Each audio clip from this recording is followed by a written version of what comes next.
What was it like as a student? It was a family. I felt like LeTourneau, it was LeTourneau College, LeTourneau Tech, whatever it called it, I don't care. It was a family. We knew all of the professors by name, and we knew all the students by name. So it was a family thing, and so it was a very close-knit group of people in a very special environment.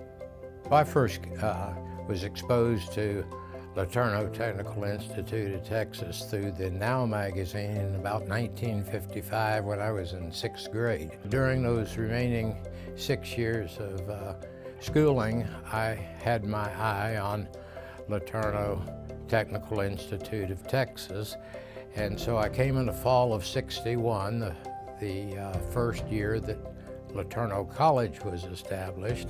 We had to make a lot of our own games and after-hours enjoyment, and so water fights between the dorms were standard, and we spent a lot of time planning out an attack on another dorm, and this would be the barracks buildings. Part of the idea was to see how much water we could get into one dorm all the way down the hall, and of course it went into the rooms, but you know, no damage was done and no foul was done, and so we had a lot of fun with that.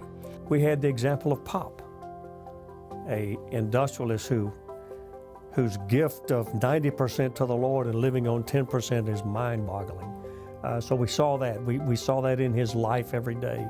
I left here in '68. If you know anything about 1968, Vietnam was very busy. I had received deferments to get through school. I went to work for the Westinghouse Corporation, went to Pittsburgh, and shortly thereafter my uncle, Sam, sent me a letter and said, "Come on, boy.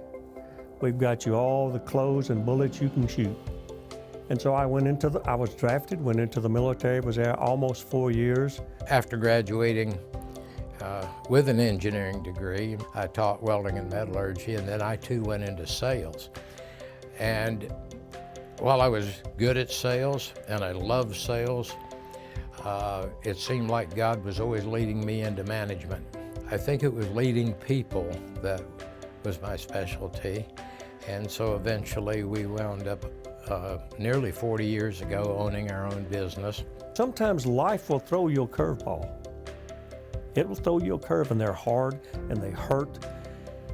And if it weren't for faith, I don't know how you make it. So a relationship with God, and I tell people, the most dangerous thing in this country is religion.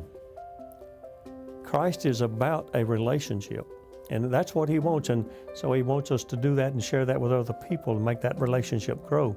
The day that I signed the papers to own my own business, I looked at my signature and I said to myself, but I don't own this, this is God's. I'm put here to manage it, and I'm not taking anything with me, and I will pass it on because this is his business, and he sees me fit and capable to manage it for him. It's like being given the talents. What are you going to do with them? And so the growth spiritually here has lasted a lifetime. Amen.